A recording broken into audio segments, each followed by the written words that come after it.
loves me will keep my word, and my Father will love him, and we will come to him. Alleluia,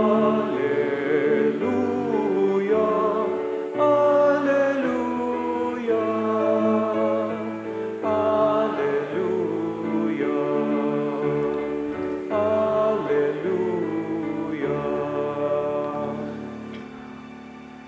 The Lord be with you. And with your spirit.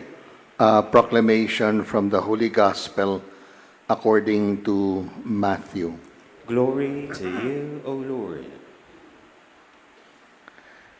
Jesus said to his disciples, "Take care not to perform righteous deeds in order that people may see them.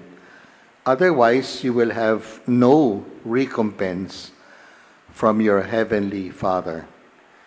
When you give alms, do not blow a trumpet before you, as the hypocrites do in the synagogues and in the streets to win the praise of others. Amen, I say to you, they have received their reward. But when you give alms, do not let your left hand know what your right hand is doing, so that your almsgiving may be secret, and your Father who sees in secret will repay you." Now, when you pray, do not be like the hypocrites who love to stand and pray in the synagogues and on street corners so that others may see.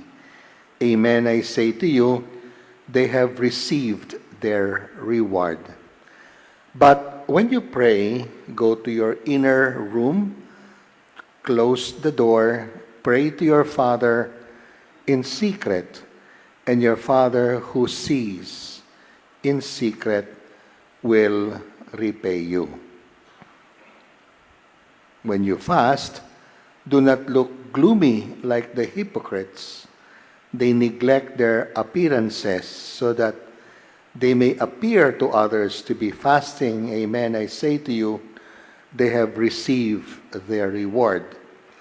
But when you fast, anoint your head, wash your face, so that you may not appear to others to be fasting, except to your Father who is hidden, and your Father who sees what is hidden will repay you. The Gospel of our salvation. Praise to you, Lord Jesus Christ.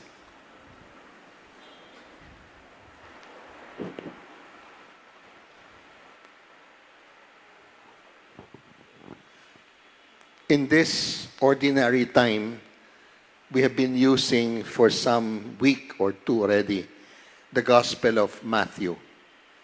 We're in the 11th week in ordinary time. I think it started last week on the 10th week. And when you look at Matthew's Gospel, it's all about the theme of the kingdom of God. Sometimes it's called the kingdom of heaven.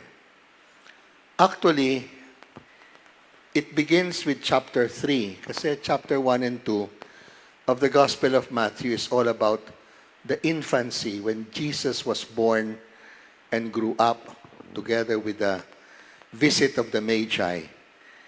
If you would look at chapter 3, which is the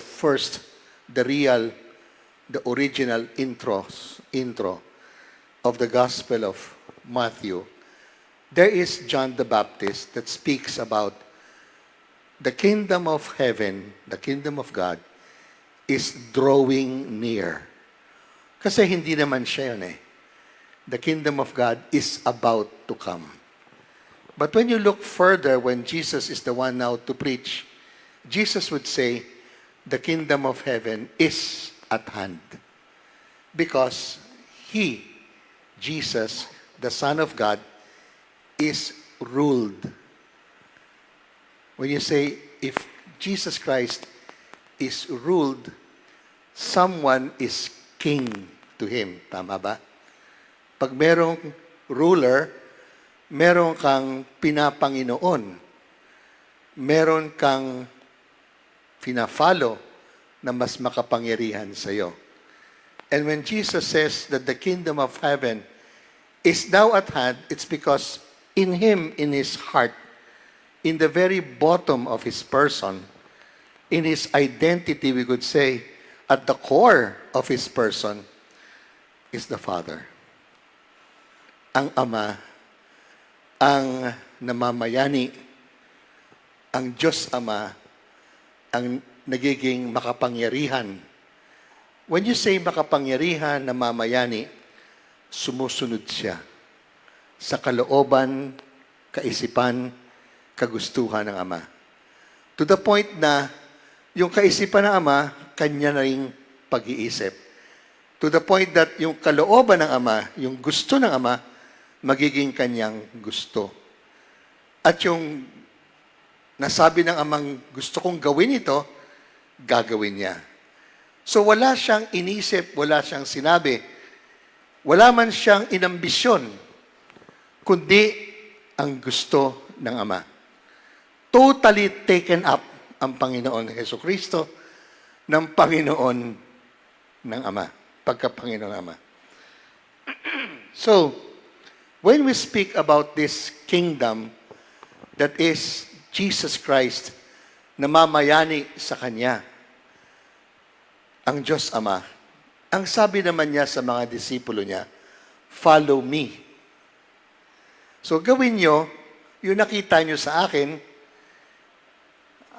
sundin niyo ang narinig niyo sa akin, at lalo na, yung pagmamahal na pinakita ko sa inyo, yung sabihin natin, pananalangin na nakita niyong ginawa ko, lahat yon, sumunod na lang kayo. So, dito niyo makukuha ang context ng scriptures ngayon. So, when you give alms, di ba? Do not do as hypocrites do. Kasi gusto nila, malaman ng iba, nagbibigay ako ng abuloy. Di ba? So, pinagmamayabang nila ang kanilang pagbibigay ng abuloy. They call it, tinotrompeta nila. They shout it na nagbibigay ako ng abuloy. Instead, sabi niya, sila, nakuha ng kanilang gantimpala. Namangha, pinalakpakan na sila ng mga tao. Pero kung gusto nyo, ang Diyos ang papalakpak sa inyo, do it in secret. Let your right hand and let your left hand not know what your right hand has done. So that the Father who sees in secret, He will reward you. So saan ka pupunta? Palakpak ng tao na panandalian lang? O gantimpala mula sa Diyos? Kasi ang gantimpala mula sa Diyos ay maging kamukha niya. Madalas po, lindol man, kamatayan ni Bobet, ang tanong palagi, nasaan ang Diyos? Nanood pa kayo ng NBA? Hindi kayo nanood ng NBA? Spurs versus Knicks? Di ba umabot ba ng Game 5, no? Sino ang mga nagdadasal kasama ng Spurs? Di ba mga madre? Bakit natalo? Di ba? Ba't gano'n? Akala ko kampi natin ng Diyos. May madre pa nagdadasal para sa atin. Kasi yung mga madre yun, binigay sa kanila yung championship sa West Conference. So, dala-dala na to. Nakakapagtaka, no? Kung sino pa yung merong mga madre na cheerleader, ba't hindi kumampi ang Diyos sa mga madring to? O, di ba? Nakangiti kayo. So, ano bang klase Diyos to? Imagine, milyones. Doon sa Jensan. Umakyat pa ang lupa sa Glan. Si Bobet, ang isip niya, kanyang ambisyon ay maiangat ang kanyang pamilya. Kasi magaling siyang basketballista. Nasaan ang Diyos dito? Tignan nyo, ang Diyos, tahimik lang. Pero yung totoong naniniwala sa Diyos at alam niya sa kanyang kaloob-looban, hindi siya magdududa. Alam niya, may ibang paraan ang Panginoon. Not as my Father thinks, do you think? Iba. Ibang-iba. So, dahil sa paghahari ng Ama kay Hesus Kristo, inabot niya yan. Yan ang kanyang aabutin, kaisa-isang anak. Nakabayubay sa krus, yan ba yan? At alam nyo, di ba, that's a sign of ignominy, that's a sign of high criminality. Talo pa niyan ang, sabihin natin, mahusgahan sa The Hague, sa ICC. That is the highest crime, parang punishment in the Roman Empire. Laki yan. That's the Roman Empire that ruled the Mediterranean. And Jesus, the Son of God, in the silence of that cross. Up to now, ganyan ang paraan ng Diyos. Bakit? Nung siya'y muling nabuhay, walang nakakita. So mali po yung mga drama-drama ng mga ibang simbahan na merong bato, tud, tapos lalabas si Kristo. Walang nakakita kay Kristo nang muling nabuhay siya. Kailangan mong maniwala lang, buhay siya. Hanggang ngayon. Yan ang paghahari ng Diyos sa kaloob-looban. Pero pag nakita mo naman ang mga taong na pagharian ng Diyos, pag nakita mo talaga, mabibigla ka. Hindi mo inaakala. Hindi mo maisip mangyayari. Yun. Doon ang Diyos gumagalaw.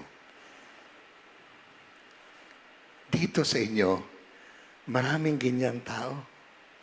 May kilala ako mag-asawa.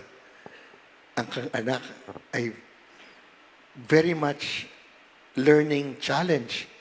May spectrum siya ng autism. And yet, mahal na mahal nila. Namamangha ako. Kung siguro ako, mahihirapan ako magkaroon ng someone for lifetime hanggang siya'y mamamatay. Hanggang siguro kami mawala. And yet, may mga magulang dito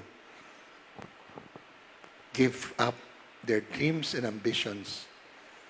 They just do the day-to-day needs of a son that is mentally challenged. Wala siguro may alam sa inyo kung sino sila. Diba? Hindi ko naman sinasabi sa inyo ang pangalan.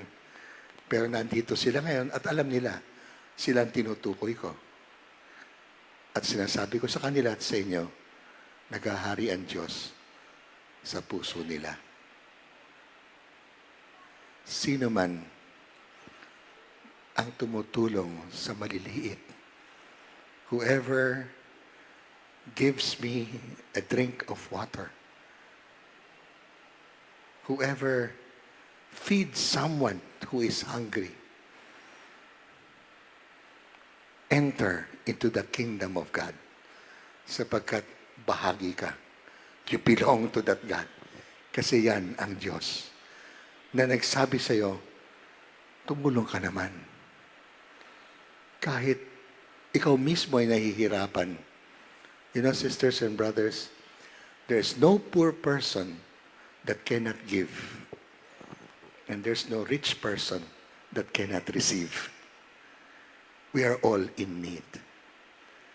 So when your heart, when that Spirit tells you deep within you to follow the way of Christ, kalooban ng Ama, nakita natin kay Kristo, do it. And God will reward you For those who do not seek recompense from outside, he who sees you in secret will reward you. Let's ask this very important grace. Kasi alam niyo po, ang ating mundo ngayon, parang patalbugan eh. Diba? Sorry to say, no? Sino nga ba ngayon ang Senate President? O, diba? Ang tanong ko lang eh, sino man siya, handa ba siyang maglingkod sa pinakamahirap na Pilipino? Ang kanya bang mga batas na ipupursige sa Senado ay talagang makakaalwan ng maliliit? Yun ang tanong eh. Gagamitin mo ba ang iyong kapangyarihan para sa iyong sariling kapakanan or gagawin mo ito as for the common good? Siguro yun, yung common good na yon, hindi natin maririnig yon. Hindi natin makikita yan. And in fact, Mar, hindi ka na kailangan maging Senate President. You can be as powerful as any position of authority in the world if God is your authority within. May mangyayari sa iyong circle of concern. At kapag ikaw ay magaling sa iyong circle of concern, which is your family, you will find out you will have an influence. Merong iba, gustong gayahin ka. Hindi mo ka pamilya, hindi mo ka mag-anak, pero nakita ang iyong pagkatao at sinabi niya sa puso niya, pwede naman siguro din ako maging ganon. Then God, who touched your heart, becomes the influencer of your life. We seek this grace. We ask for this grace. But let's live according to this grace.